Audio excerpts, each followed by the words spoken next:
الحمد لله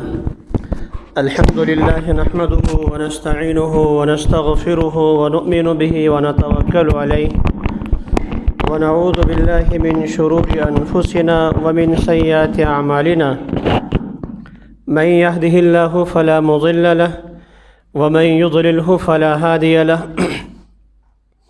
ونشهد أن لا إله إلا الله وحده لا شريك له ونشهد أن سيدنا ومولانا محمدًا عبده ورسوله أرسله الله تعالى إلى كافة للناس بشيرا ونذيرا وداعيا إلى الله بإذنه وسراجا منيرا صلى الله تعالى عليه وعلى آله وأصحابه وبارك وسلم تسليما كثيرا أما بعد فأعوذ بالله من الشيطان الرجيم بسم الله الرحمن الرحيم قد أفلح المؤمنون الذين هم في صلاتهم خاشعون وعن عبد الله بن عمر رضي الله تعالى عنهما قال رسول الله صلى الله عليه وسلم بني الإسلام على 5 شهادة أن لا إله إلا الله وأن محمدًا عبده ورسوله وإقام الصلاة وإيتاء الزكاة والحج وصوم رمضان رواه البخاري. صدق الله مولانا العظيم وصدق رسوله النبي الأمي الكريم ونحن على ذلك من الشاهدين والشاكرين والحمد لله رب العالمين. گرامی قدر سامعین، محترم بزرگ اور دوستو، 18ویں پارے کے بالکل شروع سے 2 مختصر سی آیتیں قد افلح المؤمنون الذین هم فی صلاتهم خاشعون، اور بخاری شریف کی ایک حدیث آپ کے سامنے پڑھی ہے. اللہ تعالیٰ مجھے صحیح مفہوم بیان کرنے کی توفیق نصیب فرما لے، پھر میں اور آپ سب کو اللہ عمل کی توفیق نصیب فرما لے. جو حضرات مستقل یہاں جمعہ پڑھتے ہیں انہیں علم ہے، تقریباً 3 سال ہو گئے ہم پہلے رسول اکرم صلی اللہ علیہ وسلم کی سیرت بیان کر رہے تھے، 1.5 سال تک مسلسل مختصر سی سیرت، ورنہ حضرت صلی اللہ علیہ وسلم کی سیرت کہاں ختم ہو سکتی ہے. پورا قرآن حضور کی سیرت ہے، کائنات کا ذرہ ذرہ حضور کی تعریف کرتا ہے. تو مختصر سی سیرت رسول اکرم صلی اللہ علیہ وسلم کی بیان کی، پھر خلفائے راشدین کی، اور حضرت حسن، حضرت معاویہ رضی اللہ تعالی عنہما کی. اب آئندہ ہم انشاءاللہ العزیز نماز سے متعلق دین کی شروع سے باتیں، طہارت، نماز، فضائل و مسائل بیان کریں گے. اللہ مجھے صحیح بیان کرنے کی توفیق نصیب فرمائے، حق بیان کرنے کی توفیق نصیب فرمائے، اچھے اور صحیح انداز سے بیان کرنے کی توفیق نصیب فرما لے، پھر میں اور آپ سب کو عمل کی توفیق نصیب فرما لے. قرآن مجید کا ارشاد ہے، اللہ کا ارشاد ہے قرآن میں کہ لِيَبْلُوَكُمْ أَيُّكُمْ أَحْسَنُ عَمَلًا. اللہ یہ دیکھنا چاہتے ہیں کہ تم میں سے کس کے اعمال اچھے ہیں، احسن ہیں. اللہ کہاں گنتی نہیں ہے. وَنَضَعُ الْمَوَازِينَ الْقِسْطَ لِيَوْمِ الْقِيَامَةِ. اللہ کہاں تعداد گنتی نہیں ہے، وزن کیا جاتا ہے. اور اعمال میں وزن آتا ہے نمبر 1 کہ وہ رسول اکرم صلی اللہ علیہ وسلم کے طریقے پر ہو. نمبر 2 اخلاص کامل درجے کی ہو، اخلاص کامل درجے کی ہو. اگر کسی کی نیت بہت شاندار ہے، بہت خوب ہے، نیت خالص ہے، لیکن نماز کا ڈھنگ، مثال دے رہا ہوں، ہم چونکہ نماز شروع کرنے لگے ہیں تو نماز کا طریقہ وہ والا نہیں جو محمد مصطفیٰ صلی اللہ علیہ وسلم نے بیان فرمایا ہے، تو وہ نیت ٹھیک ہے، نیت اس کی بہت اچھی ہے، لیکن یہ کامیاب نہیں ہے. اور اگر کسی شخص کا عمل رسول اکرم صلی اللہ علیہ وسلم کے طریقے کے مطابق ہے، سنت کے طریقے کے مطابق، لیکن نیت ٹھیک نہیں ہے تو بھی کامیاب نہیں ہے. دونوں چیزیں لازم ملزوم ہیں۔ عمل کی قبولیت کے لیے طریقہ بھی محمد والا ہونا چاہیے صلی اللہ علیہ وسلم، اور پھر اخلاص بھی اعلیٰ درجے کی ہونی چاہیے۔ اخلاص قرآن مجید کی جو آیت میں نے آپ کے سامنے پڑھی، قد افلح المؤمنون الذین هم فی صلاتهم خاشعون، خشوع کا ذکر ہے، تو خشوع خضوع نماز۔ ایسی قرآن مجید میں جہاں جہاں نماز کا ذکر ہے تو نماز پڑھنے کا حکم نہیں آیا، اقیموا الصلاۃ، نماز کو قائم کرو، وَأْمُرْ أَهْلَكَ بِالصَّلَاةِ وَاسْتَبِرْ عَلَيْهَا، اپنے اہل و عیال کو، گھر والوں کو نماز کا حکم دو اور خود اس میں جم جائیے۔ وَاسْتَبِرْ عَلَيْهَا، مواظبت، ایک دن پڑھ لی تو جب چاہا موقع مل گیا آ گیا اور جیسے چاہا پڑھ لیا، ایسا نہیں ہے، ایسا نہیں ہے کہ مستقل کرنا ہے اور نیت خالص کے ساتھ کرنا ہے۔ اگر اس طریقے سے ہم نماز پڑھیں گے تو پھر قرآن کیا کہتا ہے، ان الصلاۃ تنہی عن الفحشاء والمنکر، نماز بے حیائی سے بھی روکتی ہے، برے کاموں سے بھی روکتی ہے، غلط کاموں سے روکتی ہے۔ آج اگر ہم نماز پڑھتے ہیں، ساتھ باہر جا کر کچھ اور بھی معاملہ کرتے ہیں، دین مسجد میں آ گئے، ماشاءاللہ نماز ہو گئی، باہر جا کر جھوٹ بولا، غیبت کر لی، بدنگاہی کر لی، غلط طریقے سے کھایا، یہ ساری چیزیں ایسی ہیں۔ تو جس کی نماز کامل ہوگی اس کے بقیہ امور بھی کامل ہوں گے۔ تو نماز کے لیے پھر پہلے ضروری ہے طہارت حاصل کرنا، تو ہم طہارت سے شروع کریں گے، اللہ نے چاہا تو طہارت سے شروع کریں گے۔ نماز کے فضائل اور مسائل، نماز کے فضائل ابھی نہیں بیان کر رہا، نماز کے فضائل بعد میں آئیں گے۔ اور ہم نے نماز سے اسی شروع کی ہے، رسول کرم صلی اللہ علیہ وسلم کی صحیح حدیث ہے، حضرت صلی اللہ علیہ وسلم نے ارشاد فرمایا، اول ما یحاسب به العبد یوم القیامہ، ترمذی شریف کی روایت، الصلاۃ، قیامت کے دن سب سے پہلے جس چیز کا حساب لیا جائے گا وہ نماز، سب سے پہلا سوال، سب سے پہلے جو ہے سوال۔ تو جو پرچہ پہلے ہونا ہے تو اس کی تیاری پہلے ہونی چاہیے، اور جو پرچہ بعد میں آئے گا تو اس کی تیاری بعد میں۔ اس حساب سے ہم نے نماز کے مسائل شروع کرنے، مسائل بھی اور ساتھ ساتھ فضائل بھی۔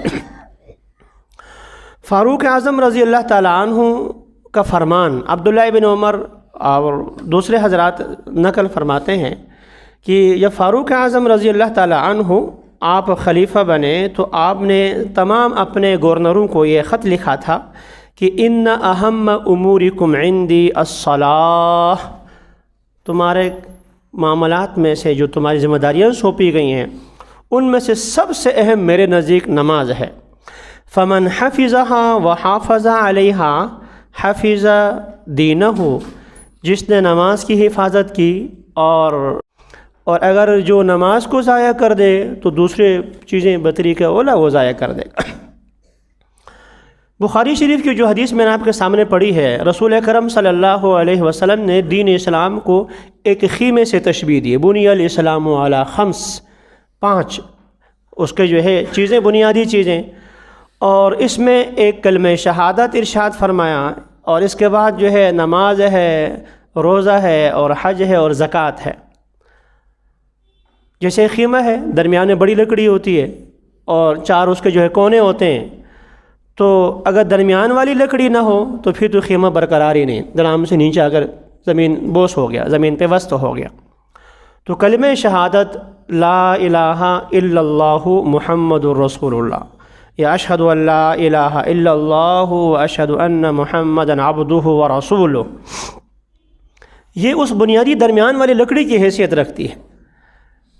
یہ ہے تو خیمہ برقرار ہے۔ پھر چاروں کونے ہیں، نماز ہے، روزہ ہے، حج ہے، زکوٰۃ ہے۔ جس کونے میں کمی ہوگی، جس کمی کونے میں، تو وہ جھکا ہوا ہوگا۔ تو حضرت صلی اللہ علیہ وسلم نے پورے دین کو گویا کہ ان کا خلاصہ نچوڑ بیان فرمایا۔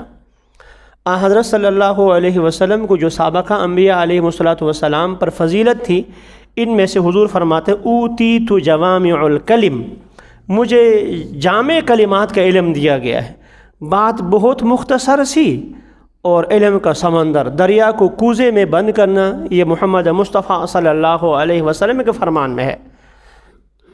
اور مثال دے کر سمجھانا۔ حضرت صلی اللہ علیہ وسلم وہ تو عربی، اجمی، کالے، گورے اور چاہے وہ عقل مند ہو، بیوقوف ہو، ہر طبقے کے لیے آئے تھے، تو ہر طبقے کو سمجھاتے مثال دے کر۔ حضرت آپ صلی اللہ علیہ وسلم کی عادت مبارکہ مثال دے کر سمجھانے کی تھی۔ آپ لوگوں نے بارہا یہ روایت سنی ہوگی۔ حضرت صلی اللہ علیہ وسلم نے پانچوں نمازوں کی مثال دی کہ صحابہ کرام سے پوچھا، یہ بتاؤ کسی کے گھر کے سامنے صاف شفاف پانی جو ہے جاری بہہ رہا ہو، نہر ہے، وہ ایک آدمی دن میں 5 مرتبہ وہاں نہ دوڑا ہو، تو کیا اس کے بدن میں کوئی میل کچیل باقی رہے گا؟ تو صحابہ کرام نے عرض کیا، رسول اللہ تو کوئی بھی دن میں 5 دفعہ نہائے تو کیا میل کچیل باقی رہے گا؟ تو آپ نے فرمایا پانچوں نمازوں کی مثال یہی ہے، پانچوں نمازوں کی مثال۔ اور ایک دم مرتبہ اور آپ صلی اللہ علیہ وسلم خزاں کے موسم میں درخت کی ٹہنی پکڑتے ہیں، اس کو ہلاتے ہیں، پتے جھڑ جاتے ہیں، پھر صحابی سے پوچھتے ہیں کہ آپ نے پوچھا نہیں کہ عربی، اجمی، کالے، گورے اور چاہے وہ عقل مند ہو، بیوقوف ہو، ہر طبقے کے لیے آئے تھے، تو ہر طبقے کو سمجھاتے مثال دے کر۔ حضرت آپ صلی اللہ علیہ وسلم کی عادت مبارکہ مثال دے کر سمجھانے کی تھی۔ آپ لوگوں نے بارہا یہ روایت سنی ہوگی۔ حضرت صلی اللہ علیہ وسلم نے پانچوں نمازوں کی مثال دی کہ صحابہ کرام سے پوچھا، یہ بتاؤ کسی کے گھر کے سامنے صاف شفاف پانی جو ہے جاری بہہ رہا ہو، نہر ہے، وہ ایک آدمی دن میں 5 مرتبہ وہاں نہ دوڑا ہو، تو کیا اس کے بدن میں کوئی میل کچیل باقی رہے گا؟ تو صحابہ کرام نے عرض کیا، رسول اللہ تو کوئی بھی دن میں 5 دفعہ نہائے تو کیا میل کچیل باقی رہے گا؟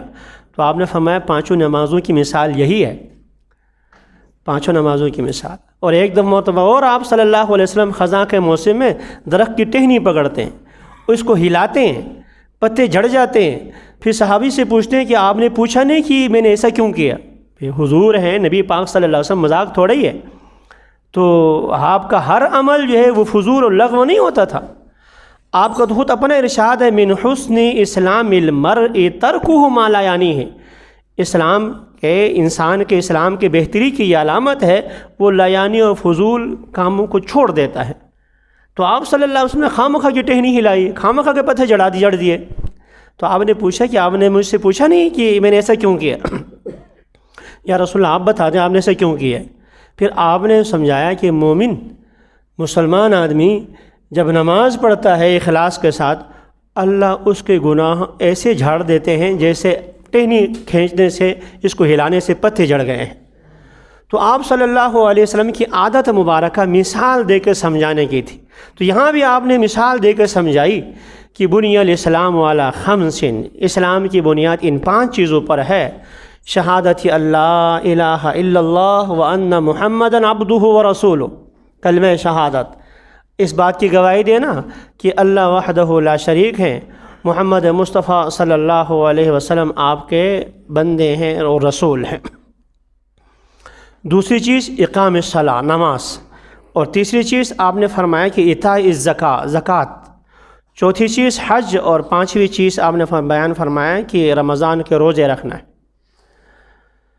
میں نے عرض کیا کہ ترمذی شریف کی روایت ہے، رسول اکرم صلی اللہ علیہ وسلم نے ارشاد فرمایا، قیامت میں سب سے پہلے نماز کا حساب لیا جائے گا۔ اگر نماز اس کی درست نکل آئی، نماز اس کی درست نکل آئی تو دوسرے اعمال بھی اس کا مثال دے کر سمجھانے کی تھی۔ تو یہاں بھی آپ نے مثال دے کر سمجھائی کہ بنی الاسلام علی خمس، اسلام کی بنیاد ان 5 چیزوں پر ہے، شہادت اللہ الہ الا اللہ وان محمدً عبدہ ورسولہ، کلمہ شہادت، اس بات کی گواہی دینا کہ اللہ وحدہ لا شریک ہیں، محمد مصطفیٰ صلی اللہ علیہ وسلم آپ کے بندے ہیں اور رسول ہیں۔ دوسری چیز اقام الصلاۃ، نماز، اور تیسری چیز آپ نے فرمایا کہ ایتاء الزکاۃ، زکوٰۃ، چوتھی چیز حج، اور 5ویں چیز آپ نے بیان فرمایا کہ رمضان کے روزے رکھنا ہے۔ میں نے عرض کیا کہ ترمذی شریف کی روایت ہے، رسول اکرم صلی اللہ علیہ وسلم نے ارشاد فرمایا، قیامت میں سب سے پہلے نماز کا حساب لیا جائے گا۔ اگر نماز اس کی درست نکل آئی، نماز اس کی درست نکل آئی تو دوسرے اعمال بھی اس کے درست نکل آئیں گے۔ نماز میں اگر آپ کا نمبر ٹھیک ہو گئے مجھے نہیں معلوم آپ کے جو ہے جو آپ امتحان دیتے ہیں میٹرک کے ایف اے کے، وہاں کون سا مضمون مشکل ہوتا ہے. تو ہمارے ہاں بعض مضامین بہت مشکل ہوتے ہیں، بعض مضامین تو ہم کہتے ہیں فلاں طالب علم نے یار اس مضمون میں 100 نمبر لیے، اس مضمون میں 80 نمبر. اگر اس میں 80-100 نمبر لیے تو دوسرے میں تو بطریقہ اولا اس کے اتنے ہوں گے. تو نماز کے بارے میں جس کے نماز کامل ہو گئی، کامیاب ہو گیا، تو اس کے جو ہے اور مضامین بھی درست نکل آئیں گے، وہ پرچے بھی اس کے پاس ہوں گے. اگر نماز یا یہ کہہ دو آپ کہ بعض جو ہے مضمون اختیاری ہوتے ہیں، بعض مضمون اختیاری ہوتے ہیں، اپنے اختیار سے چن لیتا ہے، اور کچھ جو لازمی مضامین ہوتے ہیں اس میں اگر فیل ہو گیا تو آپ لوگ پتہ نہیں سپلی کہتے ہیں کیا کہتے ہیں، تو اس انداز سے جو ہے اس کا دوبارہ امتحان کا سلسلہ ہے. لیکن ایک بات ہے کہ دنیا میں تو سپلی مپلی کا مسئلہ ہوتا ہے، آخرت میں سپلی نہیں ہوگا، وہاں سپلی اور سمپلی نہیں ہوگا. وہاں ہر آدمی فیل ہونے والے کفار تمنا کریں گے کہ ہمیں دنیا میں بھیج دے واپس، ہم نیک اعمال کر کے پکے مومن بن کے آئیں گے. لیکن وہاں یہ چیز نہیں ہوگی، وہاں دوبارہ آ کر جو ہے مضمون کی تیاری نہیں ہوگی. مضمون کی تیاری اب اللہ تعالیٰ نے موقع دیا ہے، اور اللہ اتنے رحیم ہے کہ جن سوالوں کا امتحان دنیا میں دیکھا نا کہ فلاں پرچہ اوٹ ہو گیا، یہاں اللہ نے اپنا پرچہ پہلے ہی اوٹ کر دیا ہے کہ میں قبر میں یہ سوال کروں گا اور آخرت میں یہ سوال کروں. یہ سوالات اللہ نے پہلے ہی بتا دیے ہیں. اب سوالات اگر کوئی کسی کو بتا دے، آیا ہے کسی کو غلط کلمہ کہا ہے، ما یلفظ من قول الا لدیہ رقیب عتید، جو کچھ آپ منہ سے نکالتے ہیں. اب یہ دیکھو نا سامنے جو ویڈیو کا سلسلہ بن رہا ہے، یہ ایک لفظ محفوظ ہے. پہلے تو ایک فرقہ گزرا ہے، معتزلہ کہا کرتے تھے، جب انسان نے عمل کر لیا وہ عمل تو ختم ہو گیا، اب دوبارہ اس کے حساب کیسے ہوگا، وزن کیسے ہوگا. اب اس سائنس نے آ کر بتا دیا بابا اب یہ 25 منٹ کی ویڈیو بن گئی ہے، یہ 1 GB ہے، یہ 2 GB ہے، یہ اتنی MB ہے، یہ وزن بھی بتا دیتے، سارا کا سارا بتا دیتے. تو ما یلفظ من قول الا لدیہ رقیب، جو کچھ منہ سے انسان نکالتا ہے، منہ سے کیا نکالے، وہ تو اللہ فرماتے ہیں یعلم خائنۃ الاعین وما تخفی الصدور، وہ آنکھ کی خیانت کو بھی جانتا ہے، اور وہ دل کے جو ہے وہ ارادے اور اس کو بھی ہانپتا ہے، اس کو بھی جانتا ہے. گناہ کا کام صرف یہ نہیں ہے کہ زبان سے کر دیا، ہاتھ سے ظلم زیادتی، اشارے بھی ہوتے ہیں. اما عائشہ صدیقہ رضی اللہ تعالی عنہ حضور صلی اللہ علیہ وسلم کے سامنے تشریف فرما ہے، محلے کی کسی خاتون کا ذکر آیا، تو آپ نے یوں اشارہ کیا، میری طرف دیکھیں، یوں اشارہ، یعنی کوئی ٹکنی تھی، چھوٹی قد کی تھی، یوں اشارہ کیا. تو یہ غیبت جو ہے جیسے زبان سے ہوتی ہے نا کہ فلاں ایسا ہے، تو وہ اشارے سے بھی ہو جاتا ہے. آپ صلی اللہ علیہ وسلم نے ارشاد فرمایا کہ آپ نے ایسا کلمہ کہہ دیا ہے اتنا کڑوا، اگر اس کو 7 سمندروں میں ڈال دیا جائے تو سمندر کڑوے ہو جائیں. تو اگر 2 آدمی بات کر رہے ہیں، میں اس کی طرف اشارہ کر کے صرف آنکھ سے یوں کر دوں اشارہ، مانا ہوائی چھوڑ رہا ہے، صرف آنکھ سے اشارہ ہے، آنکھ سے اشارہ، یہ بھی اللہ تعالیٰ لکھ رہے ہیں، محفوظ ہے، کل قیامت میں اس کا بھی حساب ہونا ہے. خیر، ہمارا آج کا مضمون تو ہے کہ حضرت صلی اللہ علیہ وسلم کی شریعت، آپ نے جو ہے نماز کی ابتدا فرمائی ہے.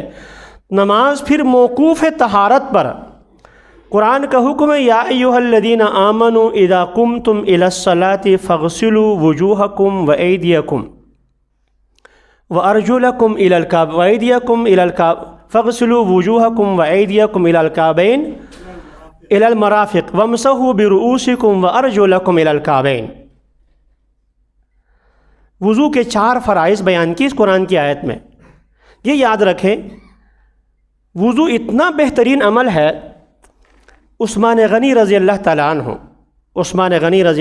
عنہ نے لوگوں کے سامنے وضو فرمایا. وضو فرمانے کے بعد وضو کا طریقہ بعد میں بیان کیے دیتا ہوں، تو لوگوں کو تعجب سا ہو گیا کہ یہ کیا موقع تھا وضو کرنے کا. تو آپ نے فرمایا کہ جس شخص نے اس طرح وضو کیا، سردی ٹھنڈ والی رات دن تھا، سردی کا موسم تھا، تو آپ نے وضو کر کے فرمایا کہ میں نے اس لیے کیا ہے میں نے نبی پاک صلی اللہ علیہ وسلم کو دیکھا، آپ نے اس طرح وضو کیا جس طرح میں نے کیا ہے۔ پھر حضور صلی اللہ علیہ وسلم نے ارشاد فرمایا، جو شخص اس طرح وضو کرے جس طرح میں نے کیا ہے، غفر لہ ما تقدم من ذنبہ، اس کے پچھلے سارے گناہ معاف کیے جاتے ہیں، محض وضو پر۔ یہی روایت دوسرے انداز میں حضرت علی رضی اللہ تعالیٰ عنہ سے، یہ تو حضرت عثمان غنی رضی اللہ تعالیٰ عنہ تھے، حضرت علی رضی اللہ تعالیٰ عنہ سے ایک مشہور کتاب ہے مصنف عبد الرزاق، اس میں ہے آپ نے ارشاد فرمایا، جو شخص وضو کرتا ہے، ہاتھ دھوتا ہے تو اس کے ہاتھ کے گناہ جڑ جاتے ہیں، کلی کرتا ہے اس کے منہ کے گناہ جو ہے وہ دھل جاتے ہیں، ناک میں پانی ڈالتا ہے اس کے ناک کے گناہ جو ہے وہ دھل جاتے ہیں، چہرہ دھوتا ہے چہرے کے گناہ، حتیٰ کہ آنکھ کے کناروں سے گناہ نکل کر ختم ہو جاتے ہیں۔ آنکھ کا ذکر اس لیے نہیں کیا خصوصیت کے ساتھ کہ آنکھ کو تو دھویا نہیں جاتا نا، باہر سے پانی بہایا جاتا ہے تو اندر تو پانی نہیں ڈالا جاتا، لیکن چہرہ دھونے سے چہرے کے گناہ حتیٰ کہ آنکھ کے گناہ بھی دھل کر صاف ہو جاتے ہیں۔ پھر انسان بازو دھوتا ہے تو بازو کے ہاتھ کے گناہ، پھر سر کا مسح کرتا ہے تو سر کے گناہ حتیٰ کہ کانوں کے گناہ بھی نکل جاتے ہیں، پھر پاؤں دھوتا ہے تو پاؤں کے گناہ نکل جاتے ہیں، ان کے ناخن کے نیچے سے نکل کر دھل کر صاف ہو جاتے ہیں۔ آگے حضرت علی کہتے ہیں رسول اکرم صلی اللہ علیہ وسلم نے ارشاد فرمایا، جب اس طریقے سے وضو کرتا ہے تو یہ گناہوں سے پاک صاف ہو گیا، اور اب نماز کے لیے کھڑا ہوتا ہے تو نماز اس پر نور علی نور، اضافہ اس پر ثواب مل جاتا ہے۔ محض وضو پر پچھلے گناہ سارے کے سارے معاف ہو جاتے ہیں، لیکن وضو وہ والا ہو، میں نے پہلے کہا کہ دو چیزیں ہیں، ایک طریقہ محمد کا ہونا چاہیے صلی اللہ علیہ وسلم، اور دوسرا طریقہ کیا، دوسرے کی اخلاص کامل ہونے چاہیے۔ تو وضو میں یاد رکھیں، یہ اہم باتیں ہیں کہ یہ تو شروع کی تمہید اس لیے ہوتی ہے کہ تاکہ لوگ جمع ہو جائیں اور آخر میں اہم باتیں ہوں۔ وضو میں بنیاد 4 فرض ہیں۔ 4 فرض کا مطلب یہ ہے، یہ دروازہ تھوڑا سا کھلا چھوڑ دیں میرے خیال میں، تاکہ آنے جانے والا ٹھک ٹھک بھی نہ ہو، اور تو گرمی بھی شروع ہو گئی۔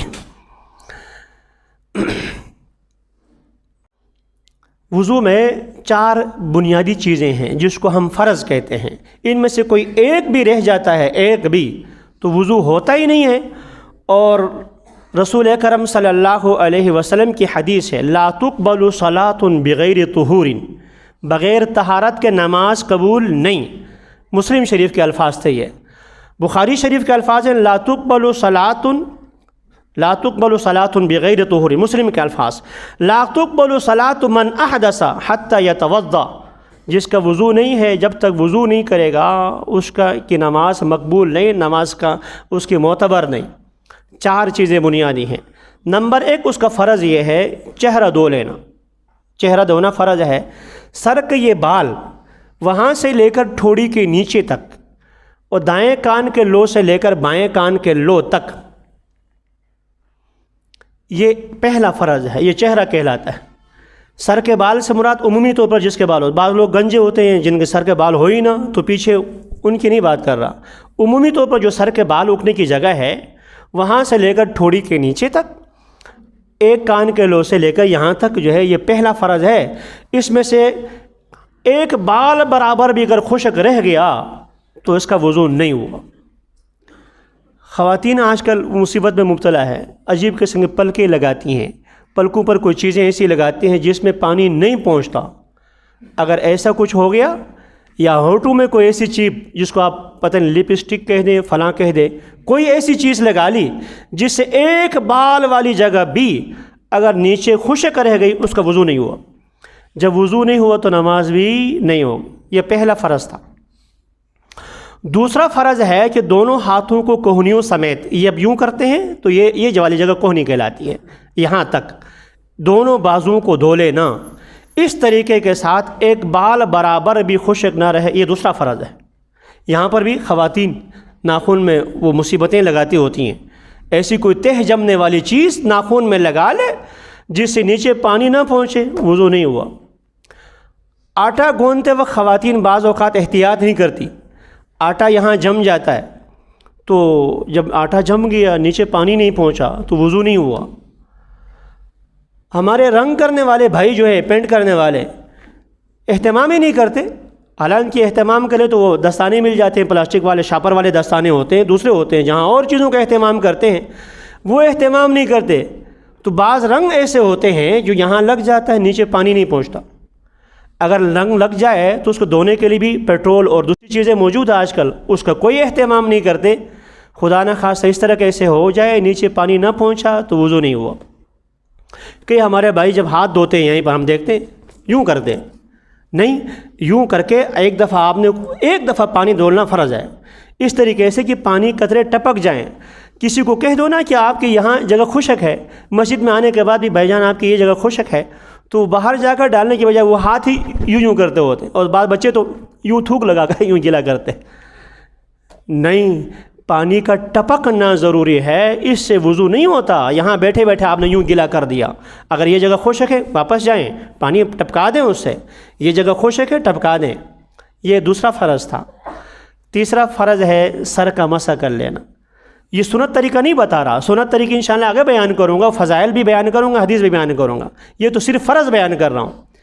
سر کے 4 حصے کر دیں تو ایک حصہ آپ یہ کہہ دیں یوں، اتنا فرض ہے۔ اس سے اگر کم کسی نے مسح کر لیا تو پھر سرے سے مسح نہیں ہوا تو وضو نہیں ہوا۔ آج کل سر کے لیے بھی مصیبتیں آئیں نا، جس کو وگ کہتے ہیں۔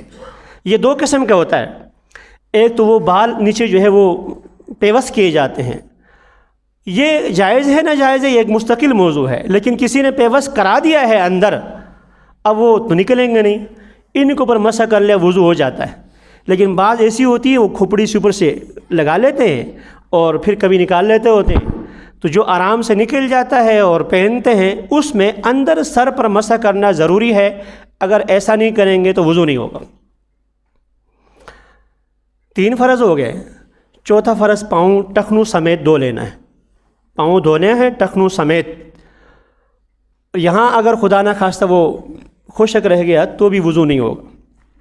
یہاں پر بھی آج کل وہ سہولت آ گئی نا، ان جرابوں پر مسح کرتے ہوتے ہیں، نعوذ باللہ، ان جرابوں پر۔ یاد رکھے قرآن کی آیت پاؤں دھونے کی ہے، یا ایھا الذین آمنوا اذا قمتم الی الصلاۃ فاغسلوا وجوہکم میں یہاں تو پاؤں دھونے کا ذکر ہے، اور پاؤں موزے پہننے کی صورت میں مسح کرنے کا ذکر احادیث سے ہے۔ لیکن احادیث میں اتنی زیادہ ہے، صحابہ کرام 70 سے زیادہ صحابہ کرام سے یہ روایت موجود ہے کہ آن حضرت صلی اللہ علیہ وسلم نے موضوع پر مسح فرمایا ہے۔ اس کو حدیث کی اصطلاح میں کہتے ہیں خبر متواتر، جو یقین کا درجہ رکھتی ہے۔ لہذا وہ چمڑے والے موزے ہو گئے، ان پر تو مسح جائز ہے۔ یہ نیلون کی جرابیں 4 ائمہ برحق ہیں اسلام میں، 4 ائمہ، حنفی، مالکی، شافعی، حنبلی۔ اس کے علاوہ کوئی اور کسی کا نام لے لینا، وہ گلی کوچے کا جو ہے وہ سہولت پسند کوئی ساتھی ہو سکتا ہے، کوئی مذہب نہیں ہے، میں کسی کا نام نہیں لیتا تو وہ مذہب نہیں ہے۔ مذاہب یہ 4 ہی کہلاتے ہوتے ہیں۔ یہ چاروں کے چاروں متفق ہیں اس بات پر کہ یہ جو نیلون والے جو جرابیں عام طور پر پہننے والی ہیں، ان میں مسح جائز نہیں ہے۔ تو آج ہم نے بیان کیا کہ وضو کے 4 فرض ہیں۔ ان فرضوں میں سے کوئی ایک بھی اگر رہ گیا، نماز نہیں، اور نماز نہیں تو رسول اکرم صلی اللہ علیہ وسلم کی حدیث، قیامت میں سب سے پہلے نماز کا ہی حساب ہوگا۔ نماز اگر درست نکلی، کامل نکلی، تو بقیہ اعمال بھی اس کے کامل، بقیہ پرچے بھی اس میں پاس ہوں گے۔ نماز میں اگر ناکام رہا تو بقیہ بھی ناکام رہیں گے۔ اللہ ہمیں سنت کے مطابق نماز پڑھنے کی توفیق نصیب فرمائے۔ آئندہ جمعے ہم انشاءاللہ وضو کی سنتیں بیان کریں گے، کیا ہے، اللہ تعالی ہمیں عمل کی توفیق نصیب فرمائے۔